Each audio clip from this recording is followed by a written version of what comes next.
If you're running a business and you're still banking with whoever you opened your first personal account with years ago, you're probably getting ripped off. I'm Davie Mach, I'm a chartered accountant, and through Box Advisory Services, I've worked with thousands of business owners over the past 17 years.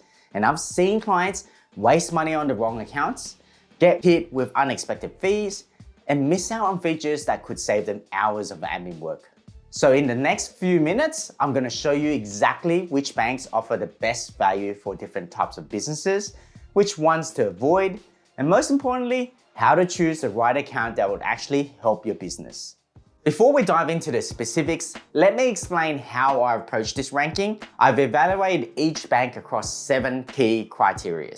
But keep in mind that not every criteria will matter equally to your business. A cash-heavy retailer will care more about branch access and fee structures, while a digital consultant might prioritize integrations, features, and online banking. But more on this later. Let's get straight to the first and most obvious criteria, fees. Quite a few major banks now offer $0 monthly fee accounts. NAB's Business Everyday account has no ongoing account keeping fee. Westpac's Business One basic plan charges $0 per month. ANZ provides a Business Essentials account with no monthly service fee. And CommBank offers a $0 monthly fee option for their business transaction account, but only if you go online only. The moment you need branch access, they'll hit you with a $10 a month fee. Now, here's where it gets tricky, transaction fees. Most of these free accounts allow unlimited electronic transactions at no extra cost. That covers your online banking, FPOS, and direct debits. But the second you need to talk to a human or deposit cash, you're paying for it. ANZ will charge you $2.50 for any staff-assisted transactions. Other banks will have similar fees, around $3 for teller transactions. The good news?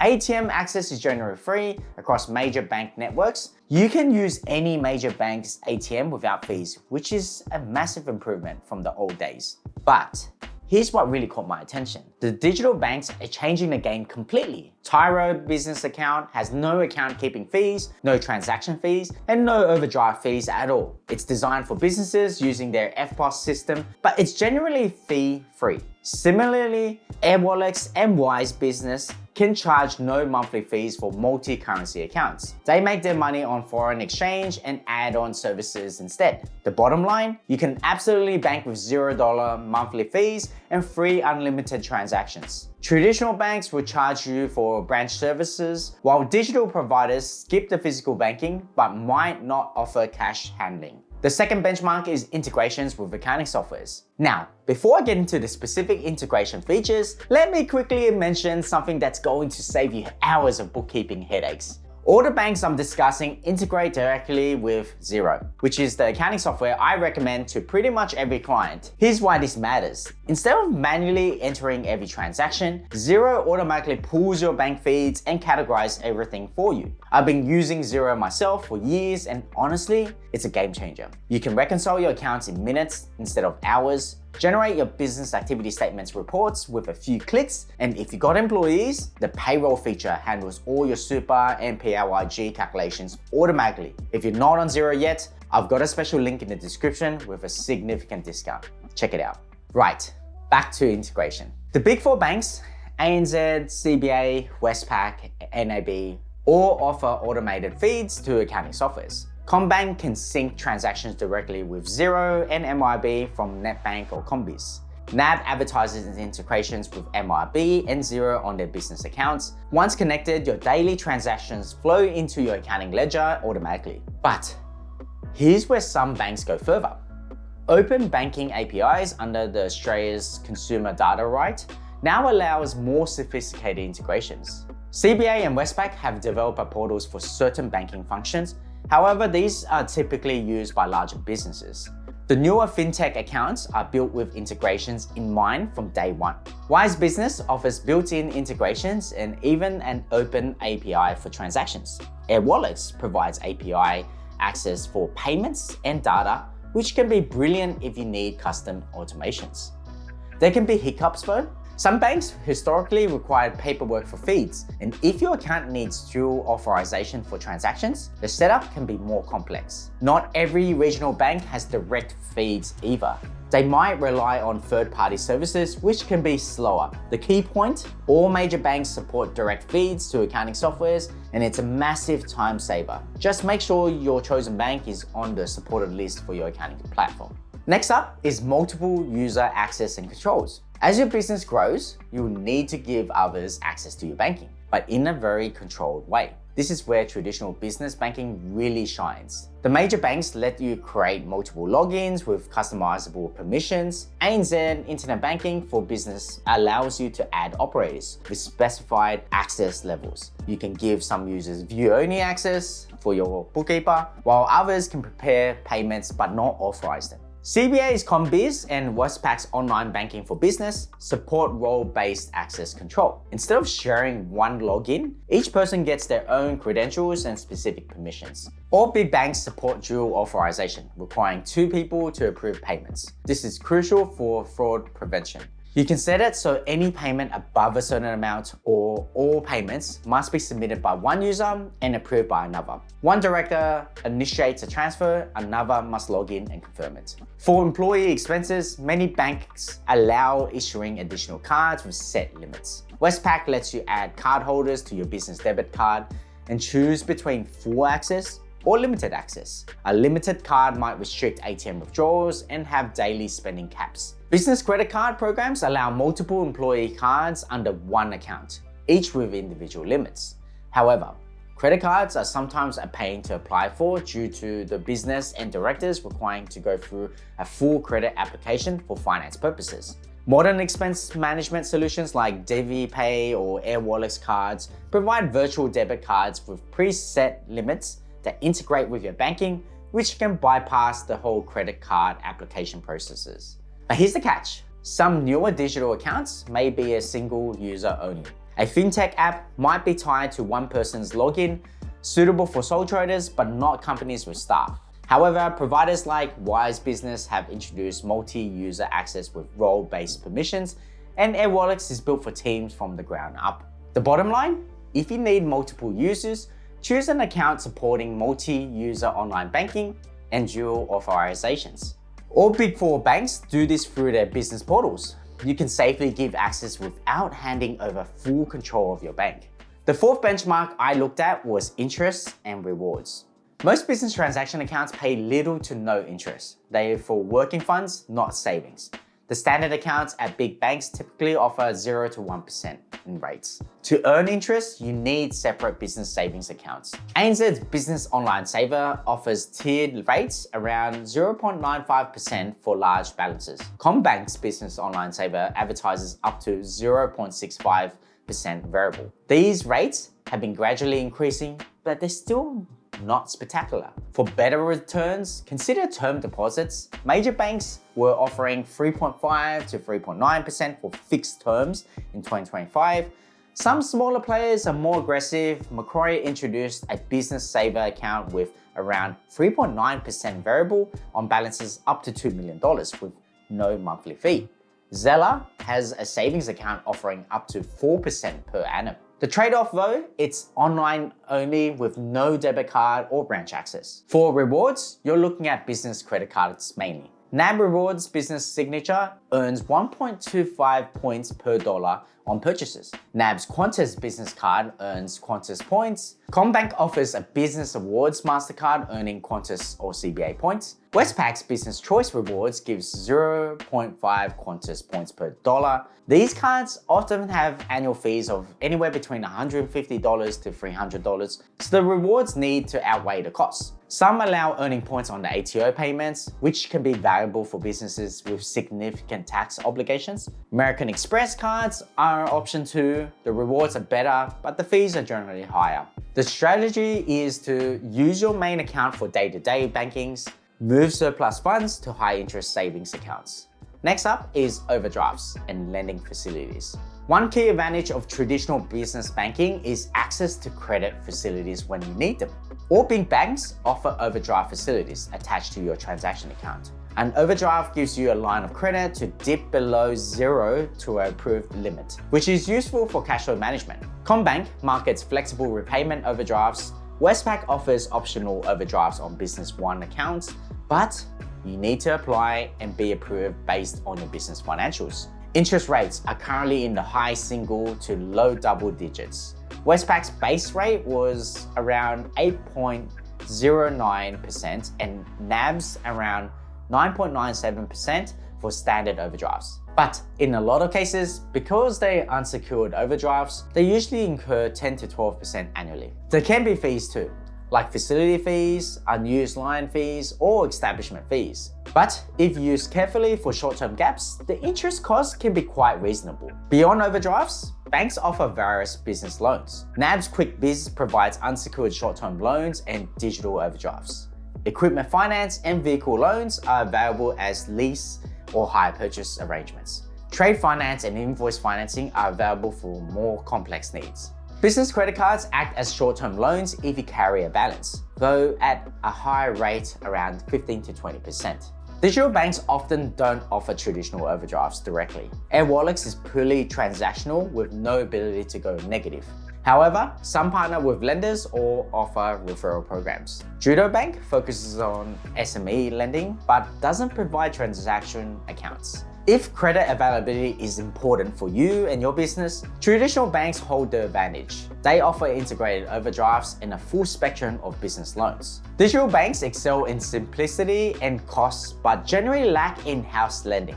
Coming up to the sixth criteria, which is strong online and mobile banking. In this day and age, we all want access to convenient, always available banking. Thankfully, virtually all banks now support the new payments platform, enabling instant OSCO payments. All big banks have rolled this out for business accounts. You can send or receive payments in real time 24/7 between different banks using PayID or BSB account details. For mobile apps, CommBank is often praised for user-friendly design, though their business app has different functionalities. NAB, Westpac, and ANZ have upgraded their apps for business account access as well, though advanced functions might require desktop portals. Key mobile features include transaction notifications, payment capabilities, and card management.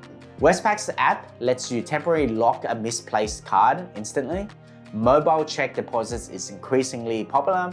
Westpac supports deposits up to $20,000 over 7 days. NAB or NAB allows checks up to $5,000 via the app. For international payments, big banks allow wire transfers through online banking but charge $10 to $30 per transfer plus exchange rate margins. Some like Westpac advertises $0 fees for international transfers, though the rate margins still apply. A few banks offer foreign currency accounts. NAB and ANZ provide multi-currency business accounts for holding US dollars, euros, and etc. However, fintechs like Wise and Airwallex excel here with real mid-market exchange rates and multi-currency capabilities. System reliability varies, but big banks have generally stable systems but aren't immune to outages. Security-wise, Australian banks use two-factor authentication and fraud monitoring. Westpac offers a fraud money-back guarantee for proven fraud cases. Some business banking portals can feel clunky compared to modern mobile apps. They prioritize security and multi-user functionality over sleek design. Newer digital banks provide more modern interfaces with real-time insights, but might lack key features like international transfers or check processing. Emerging features include integrated expense tracking, receipt capture, and AI cash flow insights, which is amazing. Big banks are piloting these, while fintechs often bridge banking with bookkeeping more seamlessly right now. Finally, let's talk about support. Because when something goes wrong with your banking, you want answers fast. The Big Four banks and larger regionals have branch networks where you can speak to tellers or business bankers. If your business handles cash, Having nearby branches or bank at post offices arrangements matters. But cash handling comes with fees. Business accounts often include a few free cash deposits monthly, then charge for additional ones. CBA's business account includes 5 assisted transactions on $10 plan, then $5 each. NAB charges $3 for coin deposits or check processing after 3 quotas. These fees mean cash-heavy businesses need accounts with higher fee thresholds or paid tiers covering deposits. Some banks offer business deposit cards for ATM or night safe deposits, though fees usually still apply. Digital banks typically have no branches, so cash deposits require a bank at post office if supported at around $2.50 per deposit, or using another bank as an intermediary. For customer service, traditional banks provide multiple channels: phone support with dedicated business lines, in-branch services, and relationship managers for larger clients. You can usually book appointments with business specialists for loans or complex needs. The downside, big banks can feel very impersonal. You might get routed through call centers menus or explain issues multiple times. Smaller banks or credit unions often pride themselves on more personal service and higher satisfaction ratings. Digital providers handle support via phone and email. Tyro has Australian support available 7 days a week with extended hours, plus 24/7 support for emergencies. They lack face-to-face services, but often provide quicker responses for straightforward needs. Some banks offer relationship perks, partner discounts with providers like Optus, MIB, Microsoft. Being a loyal client might help in fee negotiations or loan rate discussions as well. Potential drawbacks: some accounts might require branch visits for certain changes due to regulations. Digital banks might only have email or chat support with no phone number, which can be slow for urgent issues. The onboarding process varies too. Big banks might require branch visits or mail documents, though many now allow online openings. Digital banks usually have a quicker online sign-up, but might have quirks. For example, Tyro only allows accounts for EFTPOS customers. So that wraps up my whole review. After evaluating all the major players across 7 criteria, here's how they, in my opinion, stack up. But remember, this ranking is for average businesses and my personal opinion. Your specific needs might flip this order completely. There's also something else that you need to consider, and that's the fact that you don't actually need to choose one bank. In fact, I would argue that the smartest approach is using multiple accounts to maximize the benefits across different areas. I do this for myself and my own business. My main transaction account is with one bank for day-to-day operations. My business savings are with another that pays better interest, and I use another for international payments. It takes 5 minutes to set up, and it optimizes for the best features and rates across the board. I also have a credit card for earning points and paying bills. For example, a cafe might want to use Zella or Tyro for their day-to-day account because they have integrated EFTPOS with instant settlement, which is perfect for venues with small card payments. You can also issue staff expense cards via Zella with spending caps for supplier runs. Then, with any surplus funds, you could add it to Macquarie Business Saver at 3.9% in interest. If you need to access overdrafts and merchant financing, it will be good to maintain a CBA or NAB business account alongside these. For a sole trader, graphic designer, something like this might work. Use NAB Business Everyday account for your main banking, then open a Wise business account to invoice international clients. You can also get an NAB Rewards business card for software subscriptions, earning points on Adobe, Canva, and etc. Then set aside tax money each quarter in a Macquarie Business Online Saver so it earns interest until the BAS is due. For a tradie with employees, you might consider using a Westpac Business One for your main account with dual authorization. So only you and a supervisor can release payments. You can then issue limited access debit cards for employees who need to buy materials. Westpac also handles cash deposits via branches for any cash jobs, and you link an overdraft for working capital to cover supplier payments before client invoices clear. For someone with an e-commerce store, open an AirWallex account for multi-currency receipts with direct Shopify integration. Issue AirWallex virtual cards or Amex cards for ad spend with spending caps and cashback. Keep a CommBank account as backup for domestic bills and to access merchant finance tied to turnover.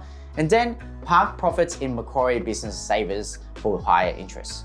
Point is, most small businesses benefit from combining a digital provider for low costs and modern features with a traditional bank for overdrafts and cash handling, plus a separate high interest saver for surplus cash. Don't feel like you're being disloyal to one bank.